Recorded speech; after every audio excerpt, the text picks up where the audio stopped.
और आज आप जो एंट्री करेंगे कुछ आगे की एंट्री करेंगे, और यह आपका जनरल एंट्री में 4th लेक्चर है, और 4th लेक्चर में कुछ आगे की इंपॉर्टेंट एंट्री हम करेंगे।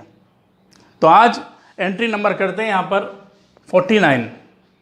अब 49 नंबर एंट्री में क्या है कि receive 20,000 from Subhash which were written off as bad debts in the previous year. सबसे पहले आपको समझना होगा कि बैड डेब्ट्स किसे कहते हैं। तो bad debts is the amount which is not receive and is not expected to be receive. Bad debts उसे कहते हैं जो पैसा ना तो हमें अब तक मिला है और ना ही जिसके मिलने के कोई चांसेस हैं, उसे कहते हैं बैड डेब्ट्स। लेकिन कभी कभी वो पैसा हमें जो बैड डेब्ट्स हो जाता है वो मिल जाता है आफ्टर 1 ईयर, आफ्टर 2 ईयर, जिसको हम बैड मान चुके होते हैं, तो उसे बोलते हैं बैड डेब्ट्स रिकवर्ड। तो एंट्री क्या होती है? Cash account debit to bad debts recovered. क्योंकि पैसा हमारे पास आया, और जब कैश हमारे पास आता है तो कैश आता है रियल अकाउंट में, और रियल अकाउंट का रूल है डेबिट व्हाट कम्स इन, इसलिए cash account debit to bad debts recovered.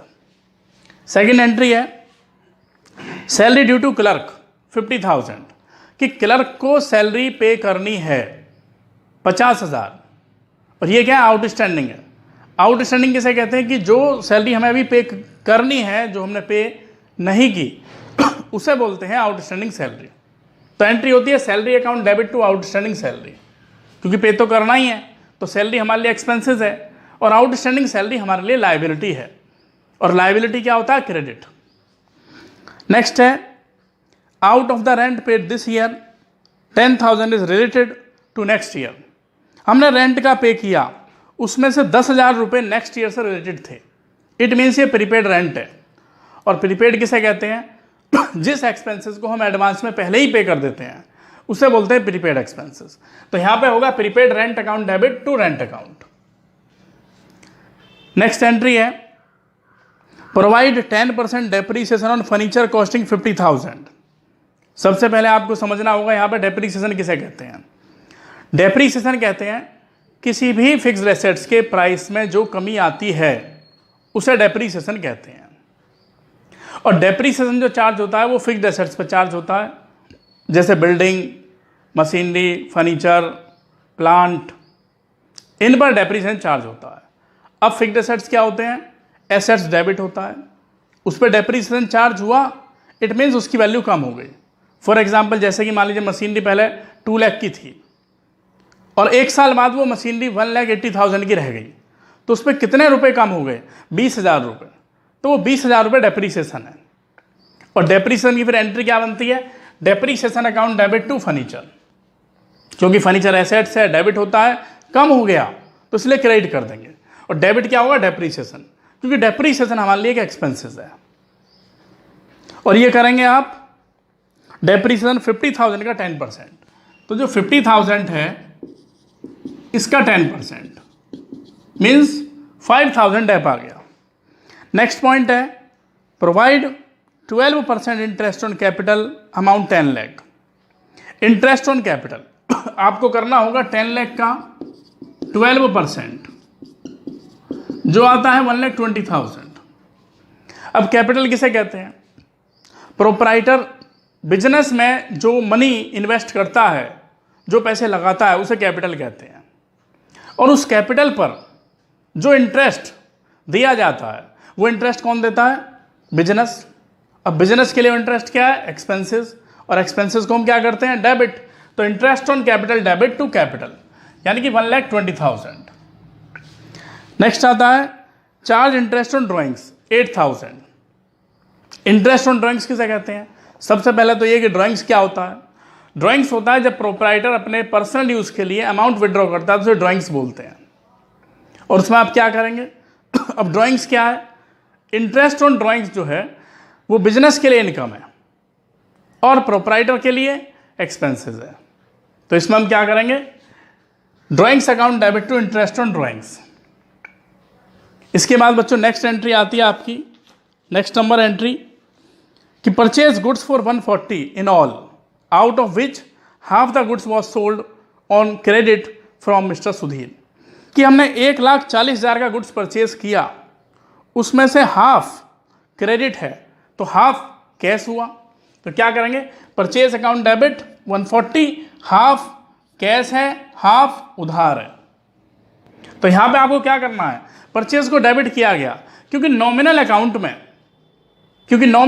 में रूल क्या है डेबिट का, कि debit all expenses and losses. तो सो यहां पे परचेज को डेबिट किया गया टू कैश, क्योंकि हाफ क्रेडिट है तो हाफ कैश में होगा, और क्रेडिट में गिवर कौन है, Sudhir.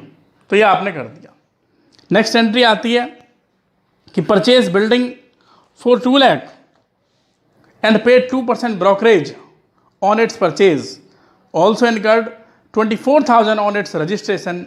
Payment for building was made by check and brokerage and registration charges were paid in cash.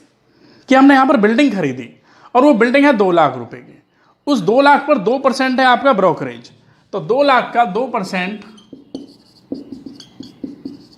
4,000 रुपये ब्रोकरेज हो गई, और रजिस्ट्रेशन चार्जेस जो आपका है वो 24,000 है, और जो आपने बिल्डिंग खरीदी है वो 2 लाख रुपए की है। तो टोटल कितने हो गए, टोटल हो गए आपके 2,28,000, यानी बिल्डिंग आपको 2,28,000 रुपए की पड़ी। तो आप लिखेंगे यहाँ पे बिल्डिंग अकाउंट डेबिट 2,28,000, चेक दिया आपने 2 लाख रुपए का, तो टू बैंक 2 लाख रुपए क्योंकि चेक है, और टू कैश अकाउंट 28,000, ये 24,000 और 4,000, तो 24 और 4 कितने होते हैं, 28,000। ये पेमेंट कैश में किया गया। तो ये एंट्री बच्चों आपकी 56 तक यहां पर हो गई है। नेक्स्ट एंट्री 57 एंट्री में क्या है कि sold goods to Arun for 2 lakh, Arun pay 1/4 amount in cash. 2 lakh रुपए का 1/4 50,000 होगा, तो हम करेंगे कैश अकाउंट डेबिट 50,000, क्योंकि 1/4 कैश में है, और बाकी जो रह गया यानी कि 2 लाख माइनस 50,000, 1,50,000 वो क्रेडिट में है। तो एंट्री होगी cash account debit 50,000, Arun debit 150, to sales 2 lakh रुपए। इसके बाद नेक्स्ट एंट्री है a cheque of 1,48,000 is receive from Arun in full settlement. Full settlement में अमाउंट मिल गया and the cheque is immediately deposit into bank, और उसे तुरंत बैंक में डिपॉजिट करा दिया गया। जब चेक मिलता तो एंट्री करेंगे बैंक अकाउंट डेबिट 1,48,000, अब लेने कितने थे 1,50,000, और ये फुल सेटलमेंट है, इट मीन्स 2,000 का डिस्काउंट हमें देना पड़ेगा। तो हमारे लिए जो 2,000 का डिस्काउंट है वो एक्सपेंसेस है, क्योंकि मिलने थे 1,50,000 और मिलते हैं 1,48,000, तो 2,000 रुपये का लॉस है जो कि डिस्काउंट है, और उसे क्या करेंगे यहाँ पे डेबिट टू अरुण। तो ये एंट्री कंप्लीट होती है यहाँ पर। इसका नेक्स्ट है paid for advertisement in the Hindustan times, कि हिंदुस्तान टाइम्स में एडवर्टीजमेंट दिया, या अगर हम किसी भी न्यूज़पेपर में एडवर्टीजमेंट देते हैं तो एडवर्टीजमेंट हमारे लिए एक्सपेंसेस है, और ये नॉमिनल अकाउंट में आता है। और नॉमिनल अकाउंट का रूल मैं पहले भी बता चुका हूँ आपको कि all expenses and losses are debit.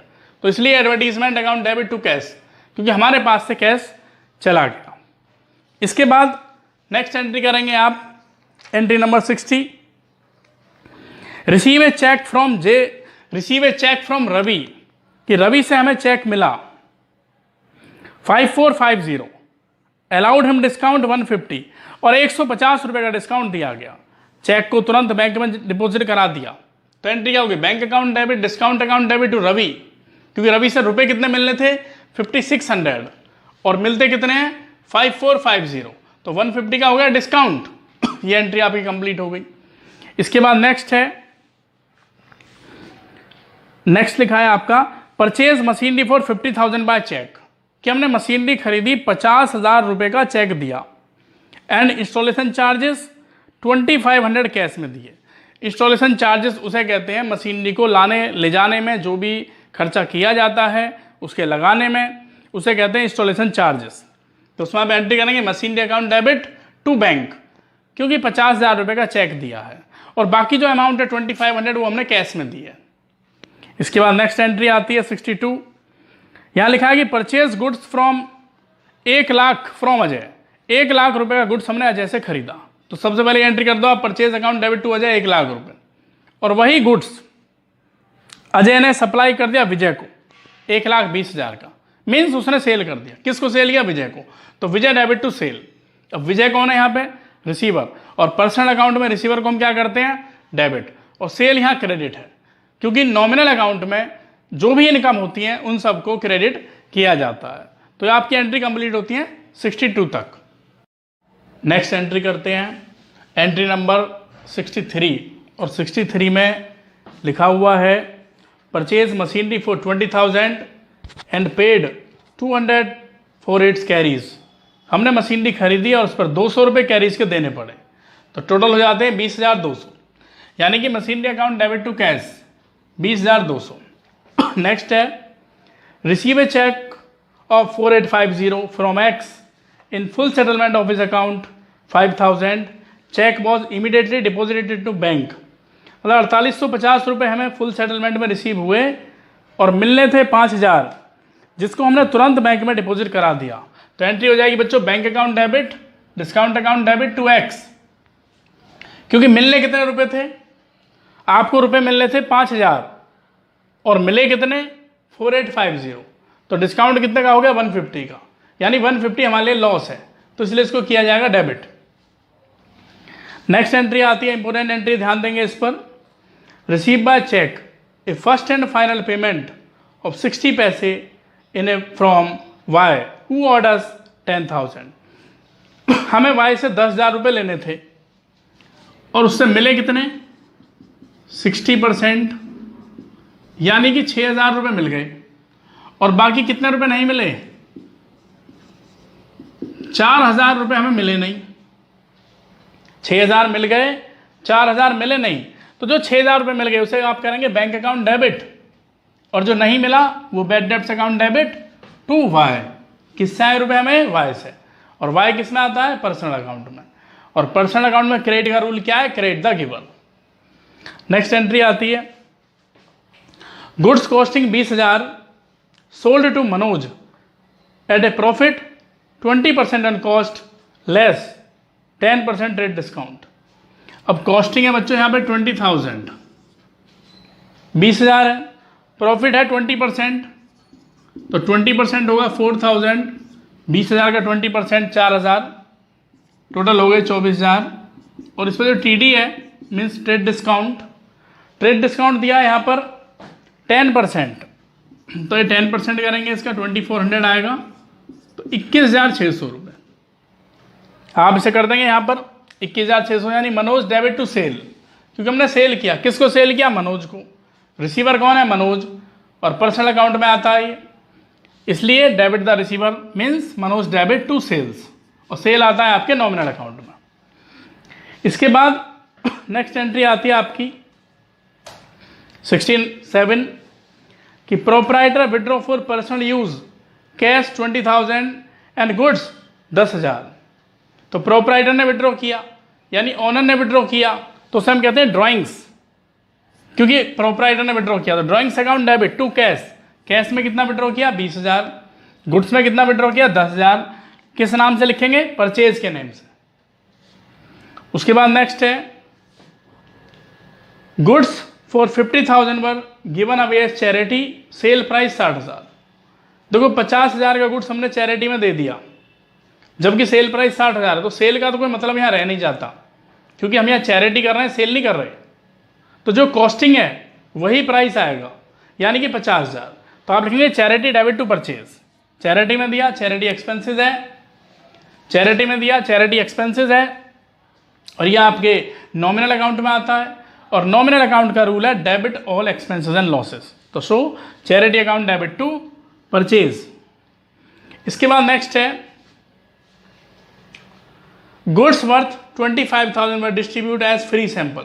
हमने फ्री सैंपल में 25,000 रुपये का गुड्स डिस्ट्रीब्यूट कर दिया, मीन्स हमने एडवर्टीजमेंट कर दिया, तो उसमें करेंगे advertisement account debit to purchase. Purchase क्यों आया? क्योंकि गुड्स दिया है हमने, तो इसलिए परचेज आया। नेक्स्ट एंट्री इंपॉर्टेंट एंट्री है 70 नंबर कि goods worth 50,000 and cash 20,000 were stolen by an employee. मतलब एक एम्प्लॉय ने चुरा लिए, तो ये क्या होता है? लॉस बाय थेफ्ट, चोरी कर ली। तो चोरी करने की एंट्री होती है loss by theft, debit to purchase 50,000 रुपये, यानी गुड्स 50,000 रुपये का उसने चोरी किया है, और टू कैश 20,000 रुपये। तो ये एंट्री आपकी यहाँ पर कंप्लीट होती है। सभी स्टूडेंट्स से मेरा ये कहना है कि आपको वीडियो पसंद आ रही हो तो आप लाइक, शेयर और सब्सक्राइब ज़रूर करें, जिससे कि आपको नोटिफिकेशन मिलता रहे।